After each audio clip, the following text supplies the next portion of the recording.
الحمد لله نحمده ونستعينه ونستغفره ونعوذ بالله من شرور أنفسنا وسيئات أعمالنا من يهده الله فلا مضل له ومن يضلله فلا هادي له ونشهد أن لا إله إلا الله وحده لا شريك له ونشهد أن سيدنا ونبينا ومولانا محمدا عبده ورسوله قال الله تبارك وتعالى في كلامه المجيد والفرقان الحميد بعد أعوذ بالله من الشيطان الرجيم بسم الله الرحمن الرحيم إنما المؤمنون إخوة فأصلحوا بين أخويكم واتقوا الله لعلكم ترحمون صدق الله العظيم.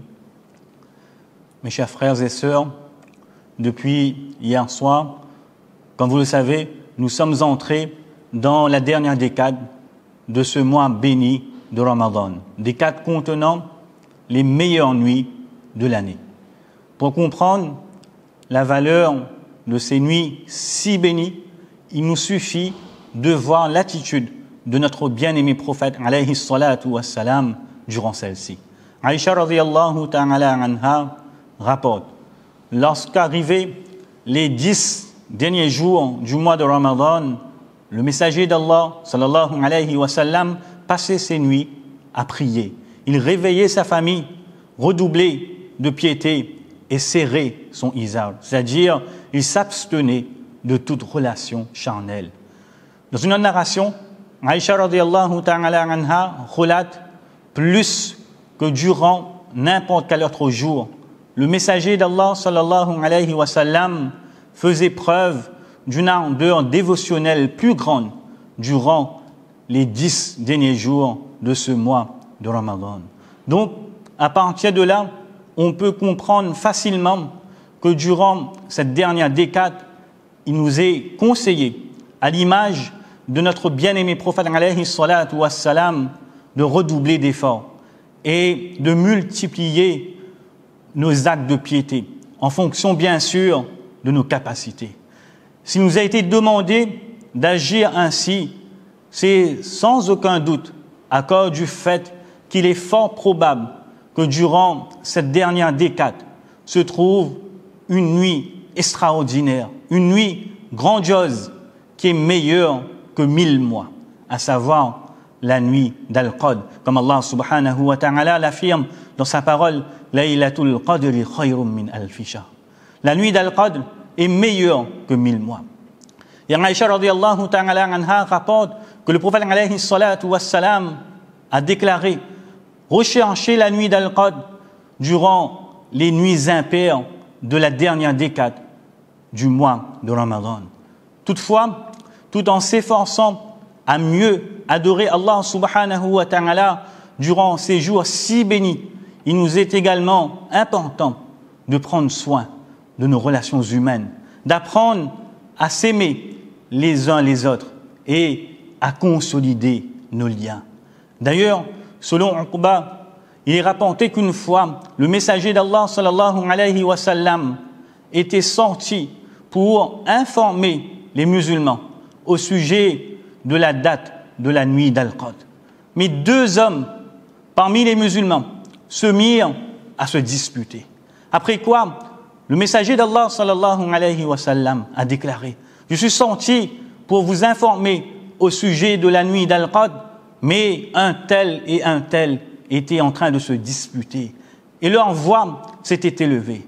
Et à cause de cet incident, cette connaissance que le messager d'Allah sallallahu alayhi wa sallam avait reçue au sujet de la détermination de la nuit d'Al-Qadr, cette connaissance-là lui a été enlevée. Et le prophète sallallahu alayhi wa sallam rajouta: j'espère que cela soit un bien pour vous. Donc, il est plus qu'important, durant cette dernière décade, de faire preuve davantage de bienveillance envers les autres. D'autant plus, comme vous le savez, le mois de Ramadan, c'est le mois du don, le mois du partage et le mois de la générosité par excellence. D'ailleurs, dans un hadith bien connu, Ibn Abbas radiyallahu ta'ala anhu relate, le prophète sallallahu alayhi wa sallam était le plus généreux des hommes et il se voulait d'autant plus généreux pendant le mois de Ramadan, période durant laquelle chaque nuit il rencontrait l'ange Jibril alayhi salatu wassalam qui lui faisait réviser le Coran. Et lorsqu'il rencontrait Gabriel, Jibril alayhi salatu wassalam, le prophète sallallahu alayhi wa sallam était plus prompt que le vent à faire le bien. En se montrant plus généreux durant le mois de Ramadan, le messager d'Allah sallallahu alayhi wa sallam a voulu sans doute enseigner aux croyants et aux croyantes l'importance de consolider les liens qui le relient avec ses semblables. De plus, l'un des objectifs du jeûne vise à nous rapprocher des autres, et plus particulièrement de ceux qui se trouvent dans le besoin, ceux qui ne peuvent pas avoir de quoi manger à leur faim. En effet, le jeûne permet de vivre pendant une journée ce que les pauvres, eux, vivent toute l'année, de prendre conscience de leur dénouement, de leur misère, et de raviver en soi l'idée qu'il est du devoir de ceux qui ont les moyens d'aider ceux qui n'en ont pas. Très concrètement, nous pouvons donc dire que l'un des objectifs majeurs de ce mois béni de Ramadan, c'est de permettre à chacun de nous de se réimprégner de ce principe de la fraternité, qui a d'ailleurs toujours été le message de l'islam. En effet, Allah subhanahu wa ta'ala dit dans sa parole « Innamal mu'minuna ikhwa » Les croyants ne sont que des frères. « Fa aslihu bayna akhawaykum » Établissez la concorde entre vos frères. « Wattaqullah » et craignez Allah afin qu'on vous fasse miséricorde. Mes chers frères, mes chères sœurs, étant une religion universelle par excellence, l'islam est venu justement dans le but d'unir et de rassembler les cœurs des gens, tout en prenant en considération la diversité de leur culture. En effet, avant l'avènement de l'islam, il existait de nombreuses guerres tribales au sein de la péninsule arabique, à l'instar du fameux conflit qui opposait deux grandes tribus de Médine, à savoir les Aws et les Khazraj. En faisant allusion à cela, Allah subhanahu wa ta'ala dit dans sa parole « Wadhkuru ni'matallahi alaykum » et rappelez-vous le bienfait d'Allah sur vous. Lorsque vous étiez ennemis, c'est lui qui réconcilia vos cœurs. Puis, par son bienfait, vous êtes devenus frères.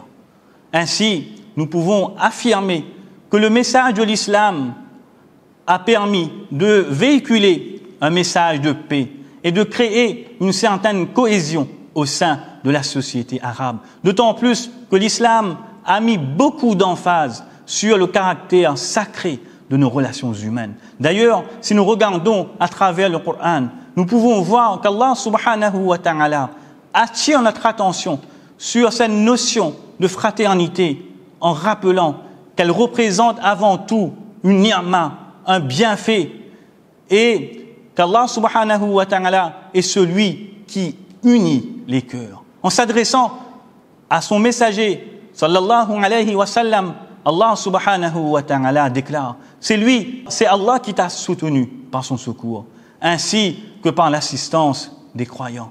Il a uni vos cœurs. Aurais-tu dépensé tout ce qui est sur terre, tu n'aurais pas pu unir leurs cœurs. Mais c'est Allah qui les a unis entre eux. La fraternité est donc une ni'ma, un bienfait qu'Allah subhanahu wa ta'ala nous a fait don.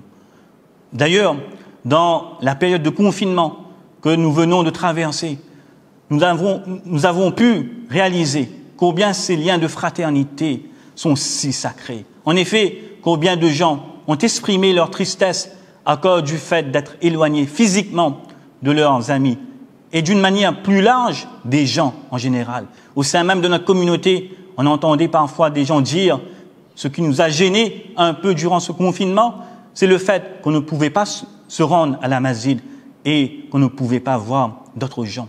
Espérons que cela nous permettra de réaliser l'importance de ce bienfait qu'est la fraternité. Et à l'instar des autres bienfaits, il est primordial de savoir l'apprécier à sa juste valeur et de la protéger surtout. D'autant plus qu'elle est sans aucun doute essentielle pour l'édification d'une société harmonieuse.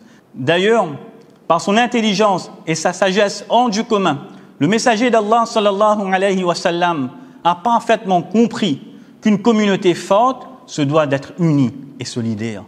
C'est la raison pour laquelle que lors de son apparition devant le grand public durant son pèlerinage d'adieu, le prophète sallallahu alayhi wa sallam fit un discours en ce sens dans lequel il déclara: ô vous les gens, écoutez, votre Seigneur est unique et votre Père l'est aussi. Écoutez, pas de supériorité de l'arabe par rapport au non-arabe, ni du non-arabe sur l'arabe, ni encore du blanc sur le noir ou du noir sur le blanc, si ce n'est que par la crainte révérentielle d'Allah subhanahu wa ta'ala, c'est-à-dire at-taqwa. Donc à travers cela, nous voyons que le souci premier du prophète sallallahu alayhi wa sallam, c'était d'éradiquer tous les facteurs qui pourraient être source de division au sein de la société, tels que le patriotisme, le sectarisme ou encore le tribalisme. Et à cet effet, Allah subhanahu wa ta'ala a dit: Ya ayyuhan nas, ô vous les hommes, inna khalaqnakum min dhakarin wa untha. Nous vous avons créé d'un mâle et d'une femelle. Et nous avons fait de vous des nations et des tribus pour que vous vous entreconnaissiez. Le plus noble d'entre vous auprès d'Allah est le plus pieux. Mes frères, mes mères et sœurs, en débutant ce verset par Ya ayyuhan nas, ô vous les hommes, Allah subhanahu wa ta'ala a souhaité lancer un appel solennel à l'ensemble de l'humanité, tout en prenant en considération sa diversité. Ce verset met en évidence l'origine commune de tous les êtres humains, à savoir qu'ils descendent tous d'un même père et d'une même mère, en l'occurrence Adam et Hawa alayhim assalam. S'il en est ainsi, pourquoi se mépriser les uns les autres, alors que nous avons tous en commun les mêmes ancêtres? Pourquoi tant de haine, tant d'animosité entre les hommes, alors que nous avons tous la même origine? Pourquoi tant de clans, tant de divisions dans notre société, alors que nous avons en commun les mêmes ancêtres? Pourquoi vouloir du mal pour son prochain, alors que celui-ci a la même origine connue?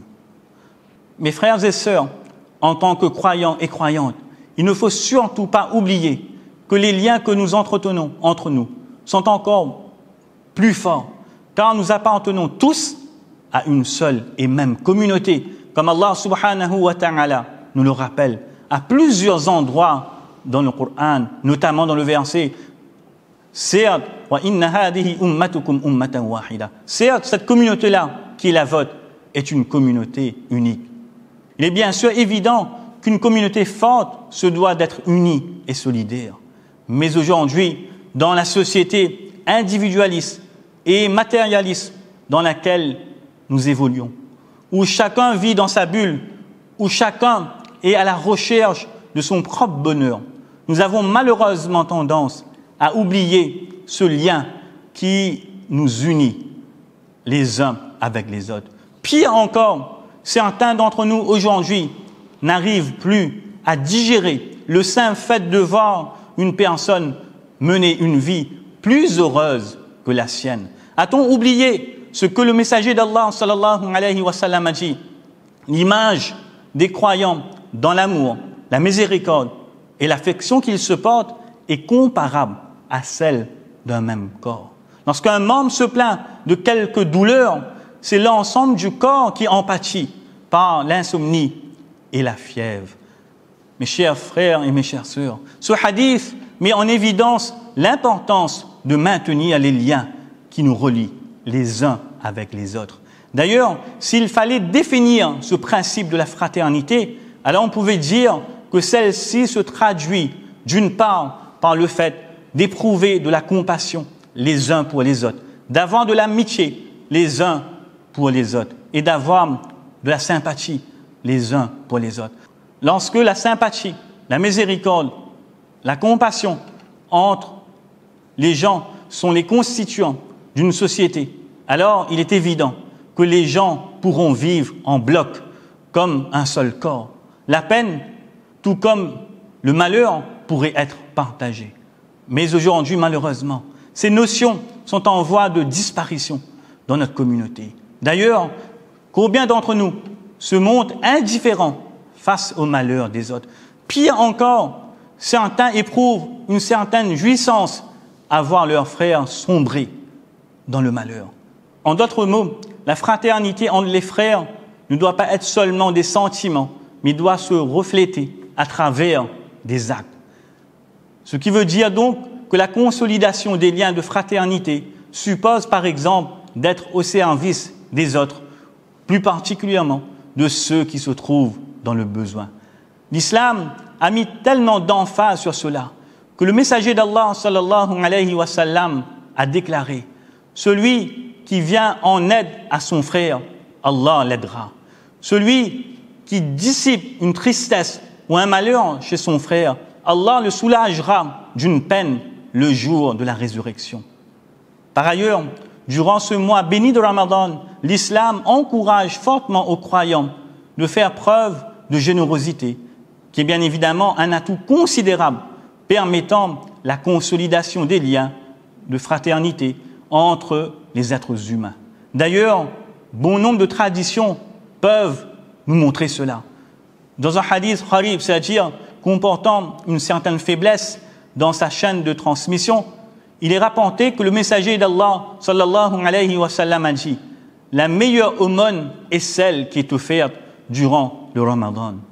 De même, il est rapporté que le messager d'Allah sallallahu alayhi wa sallam a dit: celui qui donne le jeûneur de quoi rompre son jeûne aura la même récompense que lui, sans pour autant diminuer la récompense du jeûneur.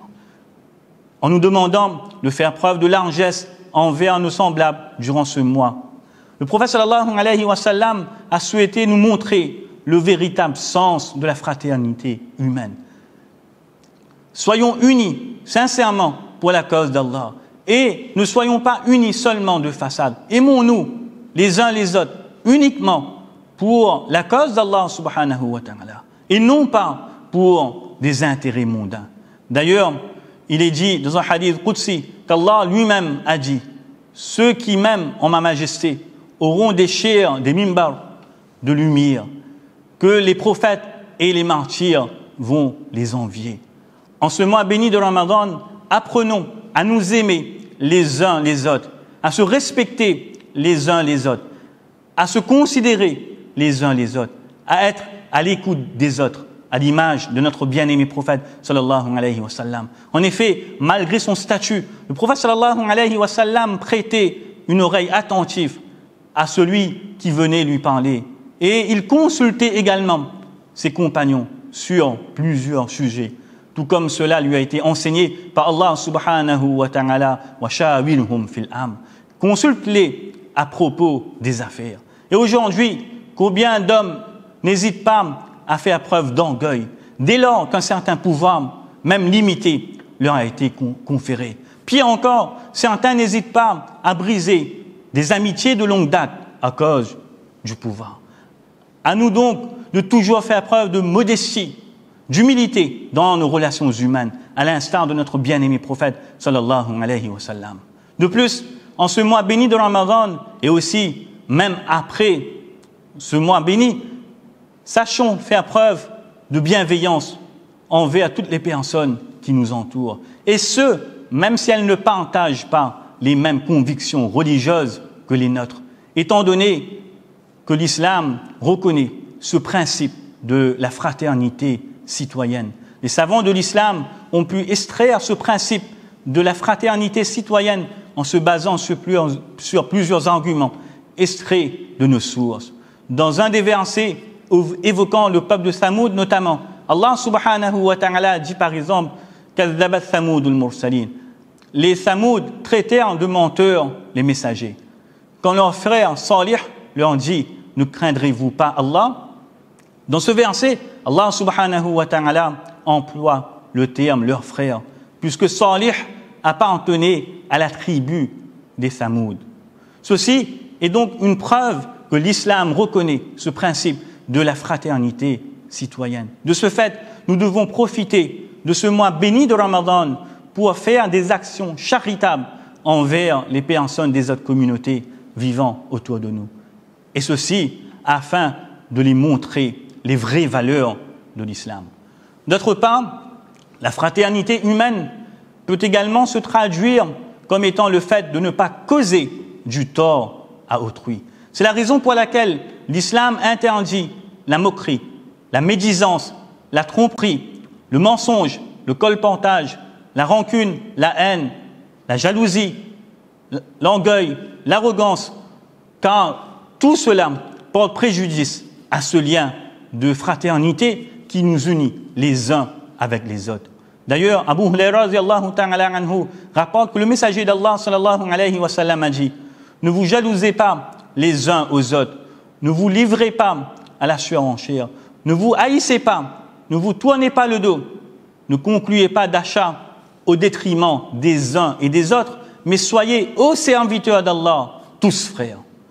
Aujourd'hui, ce qui fait la faiblesse de notre communauté, c'est bien évidemment le manque d'union qui règne entre nous. Cela est sans aucun doute l'une des causes principales qui empêche l'émergence de notre communauté sur tous les plans. Il est important d'agir pour le maintien de la concorde au sein de la communauté. D'ailleurs, durant ce mois de Ramadan, le prophète sallallahu alayhi wa sallam a mis un accent particulier sur l'interdiction de nuire à autrui, en nous rappelant que le jeûne ne consiste pas seulement à s'abstenir de manger et de boire, mais c'est aussi de se protéger de toute action qui pourrait affecter ces liens sacrés de la fraternité. En effet, dans une tradition, le messager d'Allah sallallahu alayhi wa sallam a déclaré: quand vous jeûnez, abstenez-vous de vous montrer grossier et tapageur. Si quelqu'un vous insulte ou vous provoque, dites inni sa'im, je jeûne.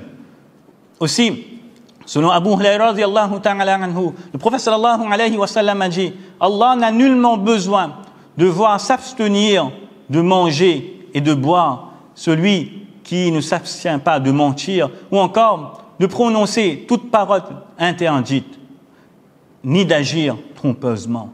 Il est ainsi du devoir de chacun de veiller à la consolidation de nos liens de fraternité durant ce mois de Ramadan. Mais très concrètement, combien parmi nous n'hésite pas, tout en jeûnant, à médire son frère, à calomnier son frère, à injurier son frère, à vouloir du mal pour son frère? A-t-on compris le sens réel du jeûne?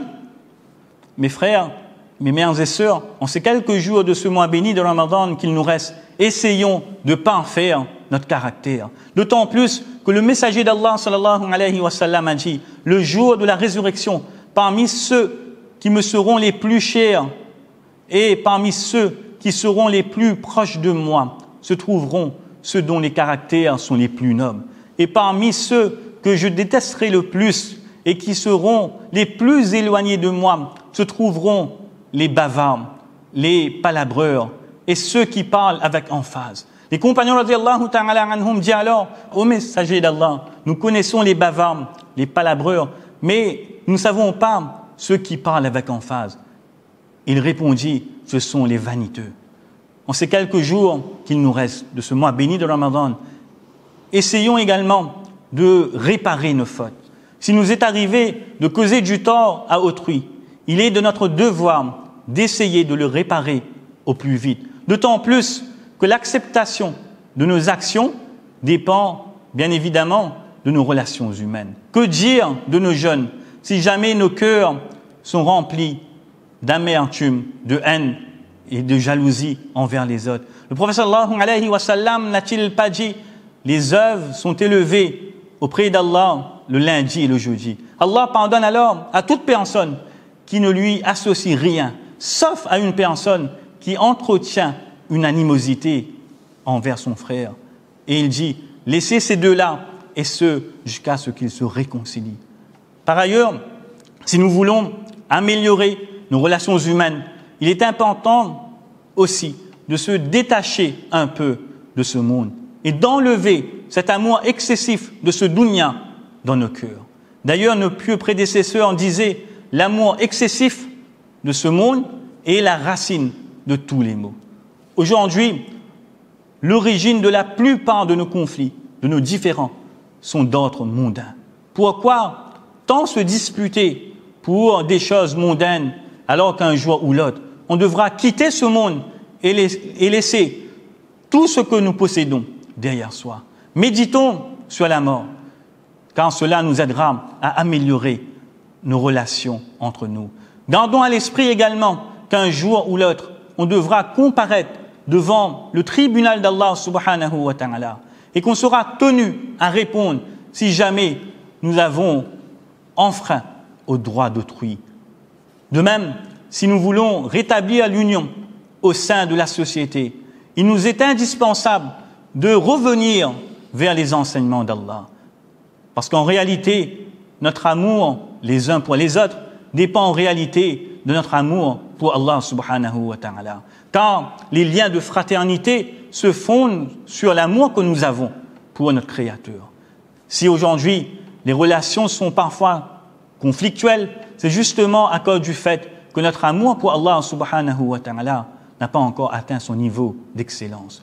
Profitons de ce mois béni de Ramadan pour raffermir notre foi et développer en nous la taqwa, cette crainte révérentielle, qui nous aidera demain, incha'Allah, à respecter aussi bien les droits d'Allah que ceux de nos semblables et à trouver ainsi cette paix intérieure qui nous permettra, bi'iznillahi ta'ala, par la permission d'Allah, de mener une vie sereine. Et gardons à l'esprit cette parole pleine de sens de notre bien-aimé prophète sallallahu alayhi wa sallam, dans laquelle il affirme « Nul ne pourra atteindre la plénitude dans sa foi tant qu'il n'aimera pas pour son frère ce qu'il aime pour lui-même. » Aimons pour les autres ce qu'on aime pour soi. Prenons cette parole comme devise et incha'Allah, cela rétablira l'équilibre dans nos relations humaines. Qu'Allah subhanahu wa ta'ala unisse nos cœurs. Qu'Allah subhanahu wa ta'ala purifie nos cœurs de toutes les maladies spirituelles telles que la haine, la jalousie, la rancune. Wa akhiru da'wana anil hamdulillahi rabbil alamin. Mes frères, mes mères et sœurs, même si aujourd'hui nos masajid sont fermés, il nous est possible d'accomplir la salat de Jumu'ah à la maison, tout en prenant les précautions nécessaires, tout en restant dans le cadre de la législation, d'autant plus que la prière de Jumu'ah, la salat de Jumu'ah est remplie de mérites. Le prophète sallallahu alayhi wa sallam n'a-t-il pas dit les péchés commis d'une salat quotidienne à l'autre, d'une prière de Jumu'ah à l'autre, de même que d'un mois de Ramadan à un autre, s'effacent grâce à ces actes d'adoration, à condition de s'éloigner des péchés capitaux. Maintenant, la question qu'on pourrait se demander, étant donné que nous sommes tous confinés chez nous, comment accomplir la salat Jumu'ah à la maison? Pour pouvoir accomplir la salat de Jumu'ah, selon l'opinion qui fait autorité au sein de l'école hanafite, il est nécessaire qu'on soit au minimum en présence de 4 hommes pubères, y compris l'imam. S'il y a moins que 4 hommes chez nous, dans la maison, on ne pourra pas accomplir la salat de Jumu'ah, mais il faudra faire les 4 rakats de Zohr. Donc après le zawal, le premier adhan devra être effectué. Bien évidemment, il reste sunna mu'akkada d'accomplir les 4 rakats qui précèdent la salat de Jumu'ah ou encore la salat de Zohr. Ensuite, si on accomplit la salat de Jumu'ah, l'imam s'assoit en face des personnes présentes. Une personne devra donner l'adhan devant l'imam. Après quoi, l'imam se mettra debout sur le sol et il récitera un premier sermon qui peut être concis. Il pourra réciter le sermon qui a été diffusé justement par le Darul Iftar, c'est-à-dire Alhamdulillahi Rabbil Alamin, wassalatu wassalamu ala rasulihil karim, sayyidil anbiya'i wal mursalin, wa ala alihi wa ashabihi ajma'in, amma ba'd, qala Allahu ta'ala, a'udhu billahi minash shaitanir rajim, bismillahir rahmanir rahim, يا أيها الذين آمنوا اتقوا الله حق تقاته ولا تموتن إلا وأنتم مسلمون أقول قولي هذا وأستغفر الله لي ولكم ولسائر المسلمين فاستغفروه فإنه هو الغفور الرحيم. Ensuite donc, l'imam marquera une pause en s'asseyant et ensuite donc, il prononcera une deuxième khutba, un deuxième sermon et là aussi on pourra reprendre le sermon, la khutba qui a été diffusé par le Darul Iftar de la Réunion, c'est-à-dire Alhamdulillahi Rabbil Alamin, wassalatu wassalamu ala rasulihil karim, سيد الأنبياء والمرسلين وعلى آله وأصحابه أجمعين أما بعد قال الله تعالى أعوذ بالله من الشيطان الرجيم بسم الله الرحمن الرحيم إن الله وملائكته يصلون على النبي يا أيها الذين آمنوا صلوا عليه وسلموا تسليما اللهم صل على سيدنا محمد وعلى آل سيدنا محمد وبارك وسلم ربنا آتنا في الدنيا حسنة وفي الآخرة حسنة وقنا عذاب النار ولذكر الله أكبر والله يعلم ما تصنعون. Et ensuite donc que la deuxième khutba, le deuxième sermon se termine. Donc, une personne prononcera l'iqama et ensuite donc l'imam fera 2 rakats comme cela se fait habituellement.